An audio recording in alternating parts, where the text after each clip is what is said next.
Hi there, Chris Piercy, wedding magician, mind reader and hypnotist, here with episode 10 of your Yes Do I Do review. Now, episode 10 of the podcast was with Sam Savage, who runs South Coast Weddings. And Sam says that this topic that we had covered was particularly boring. But Jack made a very good point that it's boring, but it's also very, very important as well. But, you know, it's often the boring parts of the wedding which need to be thought about a lot more because they're boring and people don't want to think about them. So we covered a number of different things that you don't kind of... because the topic itself was things you don't realise you need for your wedding day. So Sam made particular reference to if you're doing the wedding yourself, as opposed, like if you're doing a marquee wedding or something like that, where you're doing a lot of it for yourself. So things like glasses, so basically saying that if you're doing it yourself, you can't actually have glasses for the evening, because unless you've got someone washing up or a dishwasher to do all the cleaning for you, you're never going to have enough glasses in the world. So you need to find plastic as an alternative, or ideally an alternative to plastic to be eco-friendly. So things like that. Also, other things such as making sure that you know who's going to be clearing up. So if you're doing like a street style buffet or something like that, where like a street cart's coming along and people are getting food from there, who is tidying that all up? Have you got bin bags to help with the tidying up? All things which kind of seems pretty boring, but again is going to be really, really useful.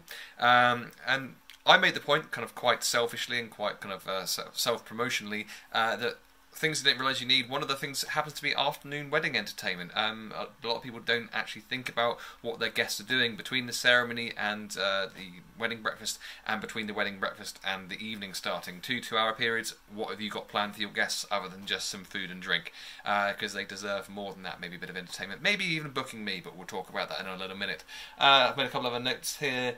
Things that you realise you need. Timings. They need to be thought about more than you realise. It's not just a case of saying, oh, I think we'll have that long. You need to really think about how long you're really going to need for different things like photography, like cake cutting and things like that, and actually put together a schedule. A schedule is important. It will never run to schedule anyway, and if it doesn't, that's absolutely fine. You've got to have a good idea in place. And then to help with that, other things you don't realise you need people who are actually going to help make the wedding run. So if if the groom's got his ushers, then those ushers actually do have jobs. Their job is to make sure people are in the right place at the right time. So things you don't realise you need: ushers. They do have jobs and they should be doing their jobs. So making sure that they are helping people be in the right place at the right time to keep the day flowing nicely. So have a listen to the episodes. Some interesting information in there. That's a summary of everything that's in that. And if you want more help with your wedding planning, then I can help you with that by, there's 4 different ways. Number 1, listen to the episode. It's a great episode. Really enjoyed it. Sam's got some great knowledge which she imparts on that, and some fantastic stories as well, including how she replanned a wedding in one single day. Great story. Next up, you can read my blogs, chrispiercymagic.co.uk/blog. You can read all sorts of information there. You could also, if you want to, buy a copy of my book, Blissful Wedding Planning, Becoming a Stoic Bride. This is all about enjoying your wedding planning, or rather learning how to with a change of mindset.